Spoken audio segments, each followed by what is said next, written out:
All right, this is your host, Tierra Marie Morrison. Welcome to Something for the People Car Reviews. Yes, this is a car review channel. And yes, a disclaimer is coming up. If you want professionalism, you take that shit over to Motor Week. You take the shit over to Matt Farah. You take the shit over to Doug DeMuro. You take the shit over to regular car reviews. But, honey, this is not no professional ass car review. Like, I'm just telling you ass that shit right now, so bear with me. We gonna get through this. Like, this is like take number 12 because I've been so embarrassed to try to do this, but it's just a sample anyway, so I want to see how it's gonna go. Okay, the car in question we're gonna be talking about today is pretty much one of GM's most hated compact front-wheel drive platforms, the GM20 N-Body. A lot of y'all know me. Y'all know I'm heavily involved in the GM20 N-Body, especially when it comes to the Pontiac Grand Am, and that's the car we're going to be reviewing today. But I just wanted to let y'all know that, this ain't going to be no professional ass motherfucking car review. So if you expecting professionalism, this is the wrong damn place to expect it. Okay, I know you see this bright blue motherfucker in front of me. This 1993. First off, I'm going to give you a little bit of background while I'm doing an exterior walk around. Okay, as we all know, the first Grand Am debuted in 1973.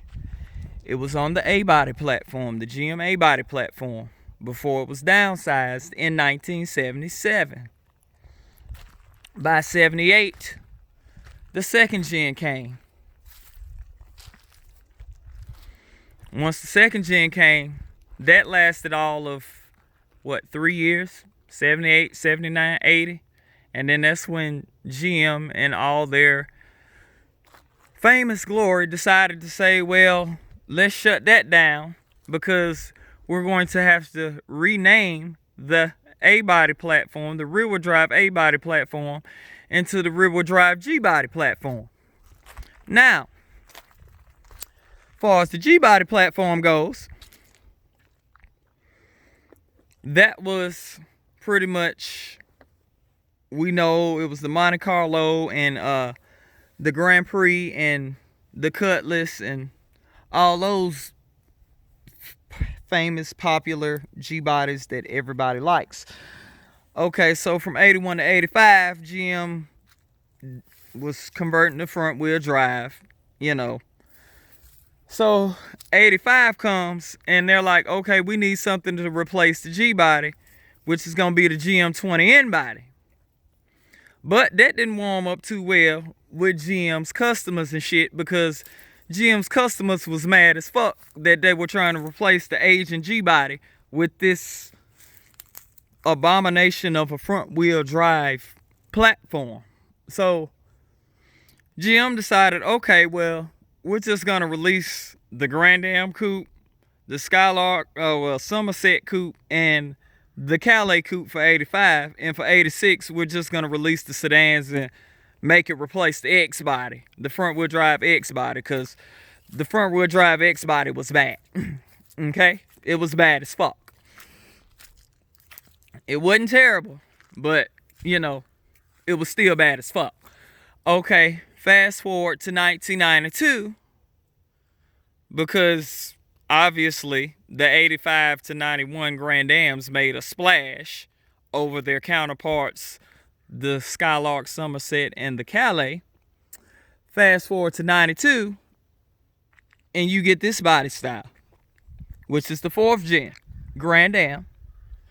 This body style also pretty much was the Achiever and the Skylark with minor modifications in their respective bodywork, and Buick and their respective pointy nose on the Skylark, and Achiever with their bland ass face, Pontiac decided, okay, well, we need to make this motherfucker appeal to people. Like, we need to make it sexy. We need to make it stand out. Because Pontiac was already half of the in-body sales alone, when Oldsmobile was thinking, okay, we're going to get most of the in-body sales. All right. This body style here lasted till 98. But there was an overlap with the in-bodies. Apparently, the GMX 130 platform was released in 1997, with the Malibu and the Cutlass sharing a body and pretty much all of the related mechanical parts, and the Supreme just getting the Cutlass just getting a more fresher look. But for 99, the official GMX 130 Grand Am, Malibu, Grand Am, and Alero hit. Skylark was gone by 98 because, hell, the Skylark had flopped so bad because of the bird beak from 92 to 95. They tried to fix it in 96, and, well, it didn't work for Buick like that. So they had to drop it, and Malibu pretty much took its place. And the in-body Cutlass, that was the twin of the Malibu, was pretty much a holdover because they discontinued the A-bodies in 1996, the front-wheel drive A-bodies that were mentioned. They discontinued those in 96, and they need something to hold them over between that A-body being discontinued and the Alero release in 99, so they decided to do the 97 to 99 Cutlass, which still baffles the fuck out of me to this day, how GM was able to just overlap all of those in-bodies. But what we gonna do is talk about the business end of thing, because I know y'all looking at this hood like you need to talk about this damn Quad 4. So here we go. I'm about to talk about this motherfucking Quad 4. Okay, what you see here is a 93 version, which is 175 horsepower, 155 pound-feet of torque. You obviously know it's 2.3 liter, 16 valve dual overhead cam, high output. Like, this is the hottest Quad 4 motor that you gonna ever find besides the W41s. Yes, they made a W41 version. There was 4 versions of this motor total. Okay, the first version was just the standard LD2 dual overhead cam Quad 4. That made 150 horsepower in 88, 89, 94, and 95. This particular LD2 made 160 horsepower from 90 to 92 and 155 horsepower in 93. Okay. Then this version was released, the high output, in 1990.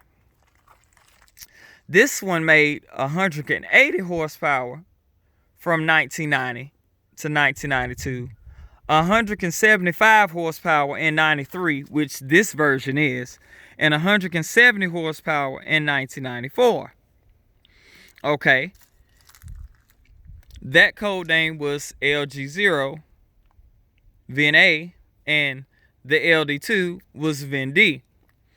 Now we have a VIN 3 that arrived in 1992 with this body style of the Grand Am, except it was in the SE versions, and it was pretty much standard across the Skylark line unless you upgraded to the V6, and standard in the base Achiever S. This one was the L40 single overhead cam Quad 4, and it produced 120 horsepower in 92 and 115 horsepower in 93 and 94. So, yeah, that was the most short-lived version of the Quad 4 besides the W41. And the W41 is pretty much this high output with 10 more horsepower because it has racing cams and intake and exhaust. So basically, the W41 was 91 to 93, which meant you had 2 years of the W41 with 190 horsepower, which was 91 and which was 91 quad 442 W41 Calais, and then you had the 92 and 93 Achiever SCX, but the 93 SCX ended up only making 185 horsepower, which is 10 more than this particular motor here. Okay, now that you got the deets on the quad 4 and the years that, you know, we're gonna talk about how powerful this motherfucker was. Okay, this motherfucker had the highest naturally rated horsepower output up until 2000, when Honda came out with the S2000, probably earlier when Honda did the B18s or whatever. But this was pretty much GM's way of saying, okay, we can make big horsepower numbers out of naturally aspirated dual overhead cam 4-cylinders. Like, this was GM's proof right here that, okay, we can try to compete, you know, we can try to compete with the imports. Like, this was their attempt to try to compete with the imports. But a lot of people just did not like this motherfucker. First of all,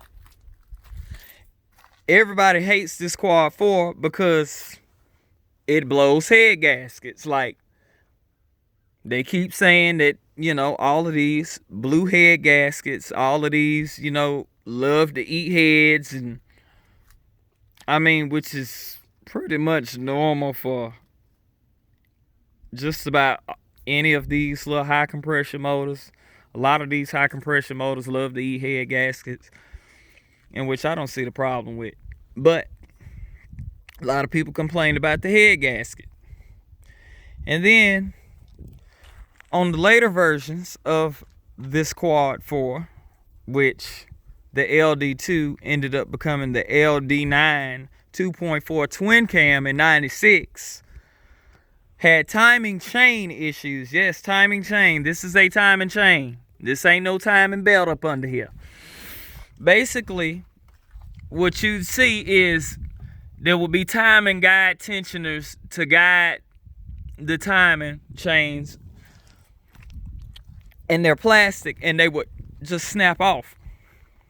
So that was another big issue with these quad 4s. But this particular example happens to just be one of the rarest quad 4s out there, because you don't see a quad 4 sedan. Like, every quad 4 you see is always 2 damn doors. Like, you never see a sedan quad 4. Like, as a matter of fact, this one is so damn rare, GM only built 719 of these Grand Dams this way. And after 92, you were lucky to even get a sedan, or quad 4 high output sedan. Hell, I spent 25 years looking for one of these motherfuckers, and I've ended up with 2. That's the other one. That's the bright white one. That one got hit. I've had this one for 2 years. You can obviously see that I bought this one hit. So I had to get that transferred from Ohio. Was thinking about restoring it, but as you can see, all this fucking Central Ohio weather pretty much tore up everything. Like, the rocker panels are shot, the back end is hit, the valance is pretty much shot, and this was the car that was fully loaded, so I'm in the process of doing a whole swap. Okay, now let's get to the interior. Since we can't move this fucker, we're just reviewing it for right now, just to give you a sample. Okay, you see all those acres of beautiful GM leather and plastic. See, a lot of people hated GM because of their plastic. A lot of people say, oh, GM plastic is brittle as fuck, and GM plastic is on everything. Like, GM's just so uncomfortable because you got to deal with all these acres of plastic. Okay, that's fine. That's cool.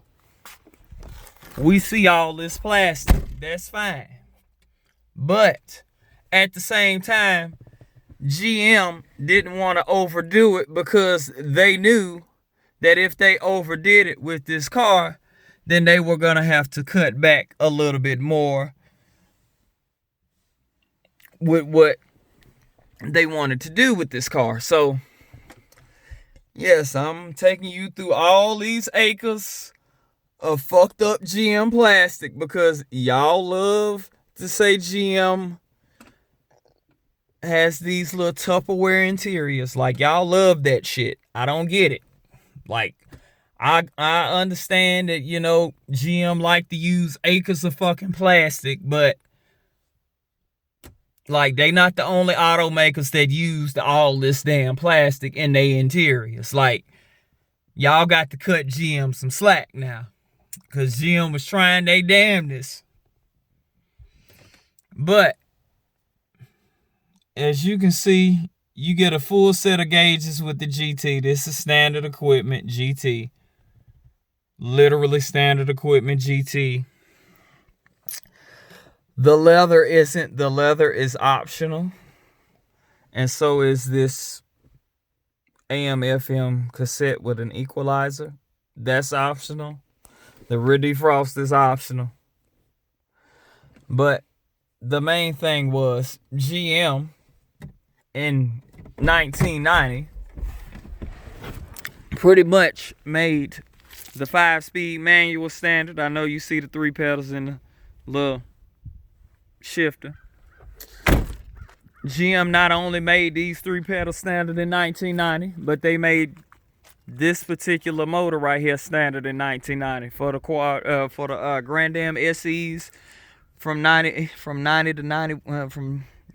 91, and then the GT from 92 to 94. Like, basically this is standard equipment if you bought a brand new 1992, 1993, 1994 Grand Am GT.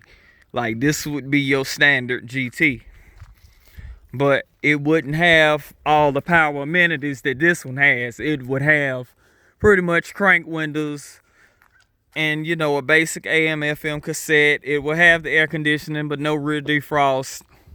Like, the bright white one was more loaded than this one, to be honest. I just did a leather swap so that way the leather could be used. But, I just wanted to take you around this motherfucker, show you around it, give you a little sample review.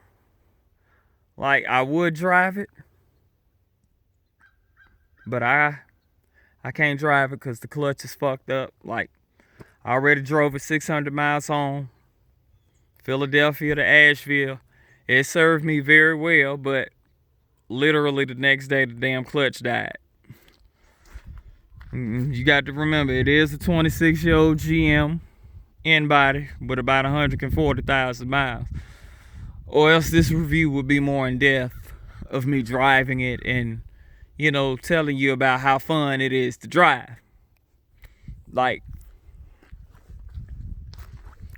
yeah, I might be biased when it comes to my in-bodies, but I'm not that biased. Like, it's some things that this particular Grand Am should have did. Like, you see that bare ass? That was the 92 and 93 thing. You know, bare ass trunk is supposed to have a spoiler from 94 plus, but I don't like the assless look. I know a lot of y'all do, but I don't like the assless look. I know y'all are gonna tell me to fix my hanging ass exhaust. Well, I can't do that because pretty much the straps to fix this motherfucker are broken. And once again, you know that's how GM rolls. Like, don't blame me, blame GM. Yeah, the straps are just so old to the point where it won't hold the exhaust pipes up anymore. This trim, this body trim, I know you see this red trim. That's another telling way to identify an SC model from a GT model, because the SC model won't have this body kit. or this little red strip. And speaking of this little red strip is a GT specific from 92 to 94, except for the bright red models. I think all the bright red models had carried a black waist strip, except for 95. 95, they carried black waist strips, except for if it was black. But you pretty much got the gist. You pretty much got the gist and the rundown of this Grand Am. You pretty much got everything you need to know. I took you a look through the interior, the exterior, the engine bay. I've given you a little bit of stats about the motor. What I will tell you, though, standing back here, that the overall length for it is 186.9 inches. It rides on a 103.4 inch wheelbase. Yes, I know I'm very knowledgeable about these cars. I want to say it weighs about 2,826 pounds, if I recall correctly. I can't remember the exact number, but no, wait a minute. It's 2,846. I'm sorry. It's 46. Yeah, so it's close to 3,000 pounds. It is pretty light, but it's a blast to drive. Trust me. Like, a lot of people like these quad 4 motors because, like, they're a blast to drive. And I guess I give you a rundown on these quad 4 motors because a lot of people don't know too much about these quad 4 motors. Okay, as far as the applications are concerned, the 88 to 95 LD2 pretty much came in all of the end bodies. The Grand Am, the Calais, the Achiever, the Skylark Somerset. Pretty much came in those variations, as well as the 90 and 91 Grand Prix, W-body Grand Prix, and the 91 Cutlass Supreme. Now, as far as this high output goes and the W41 goes, we all know the W41 is exclusive to the Quad 442 Calais and the Achiever SCX of 92 and 93. We all know the high output was in more, I guess, applications than most of these would be. The applications for the high output would be the 90 to 93 L body Chevrolet Beretta GTZ plus the 94 Z26. Yes, I have those production numbers. I don't feel like rattling all of those off, but I will anyway. As far as the Beretta GTZ high output numbers go, 90, it was 13,237. 91 was 3,010. 92 was 1,656. 93 was 617. And the 94 Z26 was 896 cars equipped with this particular motor that we're talking about here. As far as the end bodies go, I know the high output, I can't rattle off all those numbers because those are a lot of numbers. I can tell you about the Quad 442 W40s though. The 90 was 2,629. The 91 was 1,364.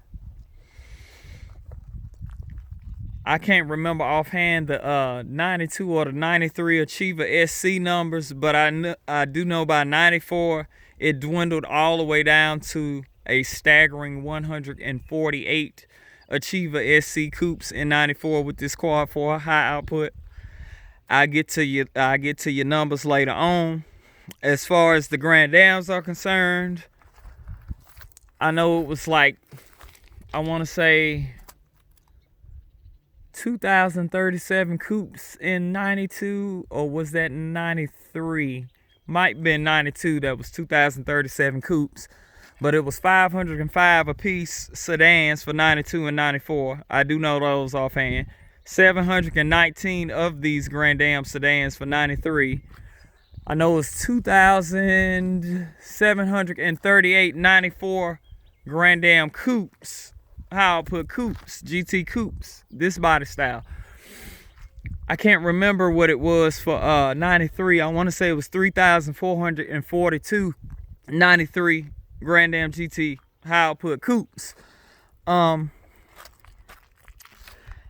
far as the international series goes, with the high output, I do know it was 604 coupes for 90. Can't remember how many for 91.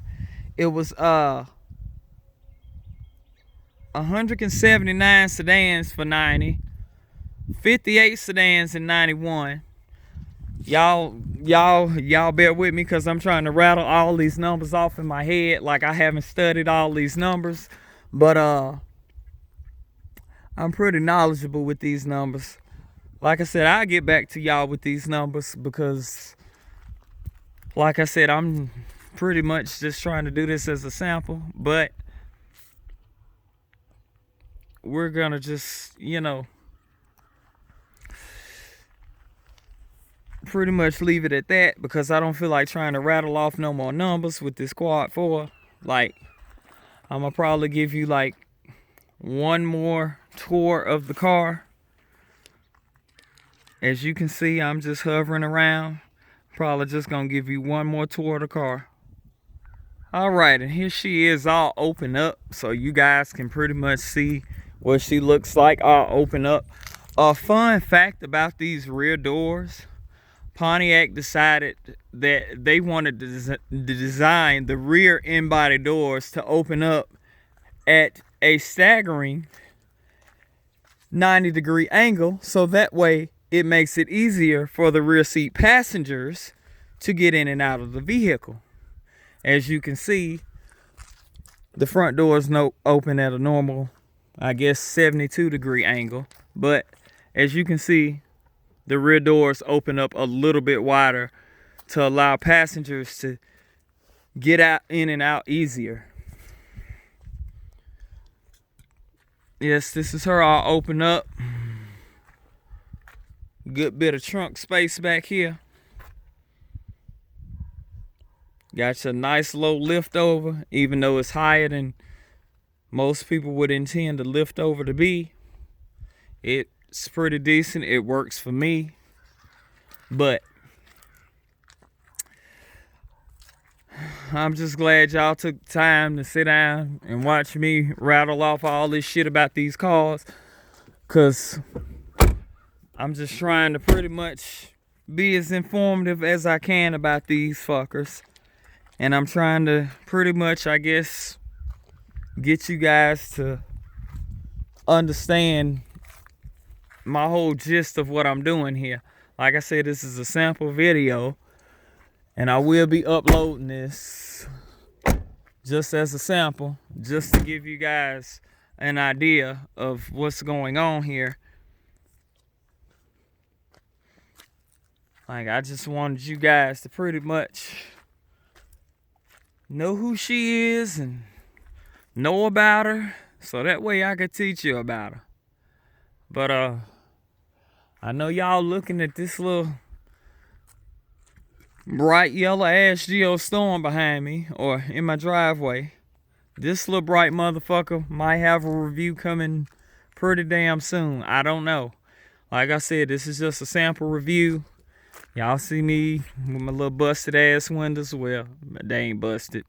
They just in the trunk. I just gotta put tracks and stuff on them. But yep, this is pretty much my baby, my one and only 1993 Pontiac Grand Am GT. Her nickname is Quad. Y'all know her by Quad because of what she got up under the hood. But yeah, I'm gonna take you one last exterior walk around with this hood closed, and we gonna call this motherfucker a day. All right. Give you that view right there, the front view. We're gonna give you a little bit of ass shots, and we're gonna give you this side right here, and here we go.